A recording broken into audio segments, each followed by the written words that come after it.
we react on reality, because reality is stranger than fiction. Today's episode, we're going to react to an episode of Pink Book Lessons and the craziness going on in Fulton County, Georgia. Corruption at its finest. All right, counsel, I've made a clarification to the order of contempt. Mr. Steele, I am going to hold you still hold you in summary criminal contempt pursuant to OCGA 15-1-3, subpart 3, for your failure to comply with my earlier order today. I'm going to order that you be taken into custody, incarcerated at the Fulton County Jail for no more than 20 days for this contempt. Those 20 days consisting of every weekend for the next 10 weekends. And you'll be reporting to 901 Wright Street Northwest, Atlanta, Georgia, 30318 at 7 p.m. on Fridays. You'll be released on 7 p.m. on Sundays. And it's to commence this Friday, June the 14th at 7 p.m. and not to end until Sunday, August the 18th at 2024, 7 p.m. subject to further order of this court. Bruh, he is throwing the lawyer in jail. The lawyer. In this week's episode of the Hip Hopper of Atlanta, Fani Willis's prosecutors had a secret meeting with the judge and a star witness in the Young Thug trial. For the record, judges can't have secret meetings with witnesses. Young Thug's defense attorney found out about it and exposed the secret meeting in court.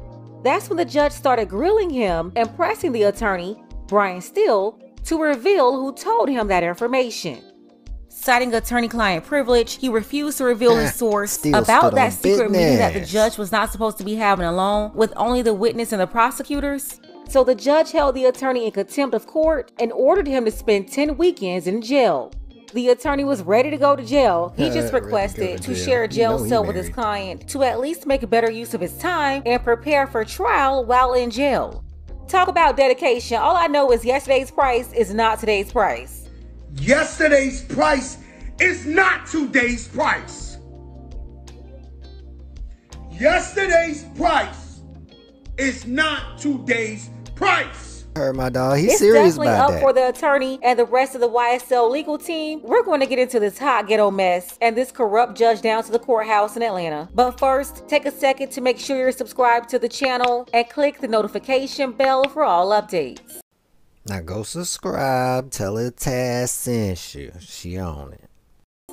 The way I understand my constitutional obligations, pursuant to the 6th and 14th Amendments of the United States Constitution, the corresponding sections of the Georgia Constitution, I'm required to make a full and complete statement to the judge about how he wrong. For the record, and if God forbid this goes up on appeal for the appellate courts or another tribunal, commission, or administrative exactly body, the way it's gonna go. And when I was told, based on information and belief, that when we arrived at 8:30, 9 o'clock today, we did not come into your courtroom until almost 11:30. And what I found out just recently, this is not waived, is that supposedly in chambers, this honorable court reporter at times, honorable court at times, district attorney or district attorneys from the DA's office, as well as investigators, sheriff deputies, Mr. Copeland and his counsel met together. None of the defense team, to my knowledge, was aware that this was going on. It was told, based upon information belief, that it was told to the district attorneys that Mr. Copeland intended to plead the Fifth Amendment. Then I was told, based upon information belief, that Adrian Love, the lawyer for Mr. Copeland, and this court were together, and Ms. Love made representations that John Melnick supposedly spoke with some attorneys for the accused and wrote an email to Ms. Love, to Adrian Love, stating that Mr. Melnick does not represent the witness, and that Mr. Melnick wrote an email saying F you, and then somehow that email was CC'd to me. That never... Oh, buddy. Now at this point here, it is on record that there has been a secret meeting between the court and the prosecutors to intimidate a witness. Now, how the judge gonna salvage Joe, can I interrupt you for just a second? I'm kind of disturbed because that's ex parte. All that was an ex parte conversation. How did you find out about any of that? Well, I'm disturbed too. And the reason I'm asking you a question. How did you find out about it? So the judge didn't say it was a lie. That's all I wanted to know. Judge, did he tell a lie? Or are you mad because you're being exposed by the truth? Okay, the judge want to know who snitched on him. I'm going to ask you the question. Okay. Scuttle, if you look at SCUDDER versus State, which is 298 Georgia, 438, it's Division 2, 782 Southeast 2D 638, 2016. Our highest court says when a court meets, because Mr. Copeland comes in, meets with the court supposedly made statements, which I assume is somehow what accurate based upon what you just said.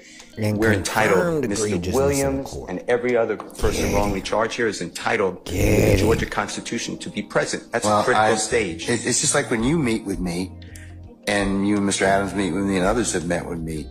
It's those are ex parte for a lot of different other reasons, but I will certainly note that for purposes of record. Well, I'm going forward.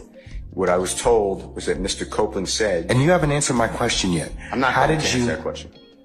You're not? No, I will not answer that question. Why will you not answer that question? Because I want to make sure that what I say is accurate, and I'm not trying to get anybody else. I'm asking you, how did you get this information? I'm not telling the court. What I'm saying is based upon information. Okay, well, listen, if you don't tell me how you got this information, then you and I are going to have some problems. We can have I have problems right now. Okay, I know. Look, I don't want to know about your problems, okay, at this point in time.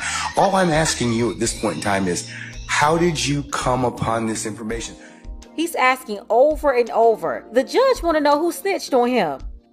Look, if the case gets reviewed, the record's going to be available for our appellate court and for whatever reason. But it's disturbing that how somehow you have surreptitiously gotten information in regards to the court's private ex parte conversation with a party. I mean, a witness who was sworn in Friday. The court's telling, this is what I was told. If this is not true, not true. This court handed Mr. Copeland. Tell me how you got the information. Listen, whatever you want to do. Tell me how you got the information, then we can go ahead and go forward. I'm not going to say that. What I'm going to say is this. I was told, and I hope this concerns the court. It concerns me that you have proprietary information. Why is it proprietary? Or information that you should not be having that was ex parte. Why? With a party. Why? State of Georgia. How about the witness? How about Mr. Copeland, who supposedly announced he's not testifying and he'll sit for 2 years, and then supposedly this honorable court, or excuse me, let me rephrase that. This court supposedly said, I can hold you until the end of this trial. Ms. Hilton supposedly said, actually, all of the defendants and then all 26 people are disposed of. If that's true, what this is coercion, witness intimidation, ex parte communications that we have a constitutional right to be present for. So I understand that you're upset towards me, but I don't know what I did. Mr. Steele, I still want to know, how did you come upon this information? No, Judge, I want to know, why are you and the prosecutors attempting to intimidate a witness? Who told you? What I want to know is, why wasn't I there? Why, sir, I'm going to hold you in contempt if you don't tell me who tell me who this information was from. I don't want to be held in contempt. Well, I'm not answering that question. That's attorney-client privilege information. I am not answering attorney-client privilege. Unless you were in my chambers, that's the only way you can figure out. I tell you what, I'm going to give you 5 minutes. If you don't tell me if you don't tell me who it is, I'm going to put you in, I'm going to put you in contempt, because that is not attorney-client privilege. Attorney work product privilege. I am not. How did you get that information supposedly from my chambers? Did somebody tell you? You should have told me. You got 5 minutes. Well, I don't need it. I want to continue. You got 5 minutes? This is what I was told. Mr. Copeland made statements that he admitted to killing Donovan Thomas and was. Don't take my notes. No. Ooh-wee, as you can see. Going crazy in there. Well, as you know, 5 minutes later, the judge came back and got the same answer, so he ordered him to be reprimanded. Then Ashley Merchant actually had to come out, the merchant of death, you feel me? She actually had to come out and tell the judge how wrong he was too, and say the case law about which the judge didn't even know what contempt he wanted to hold him in. He wanted to say it was criminal, and then wanted to hold him for the other one. You know, if you want to check it out, Pink Book Lessons got it. It's everywhere by now. So, yeah, y'all enjoy the rest, man. Craziness. Hey, truth is crazier than fiction. You feel me? And this has been Real Talk.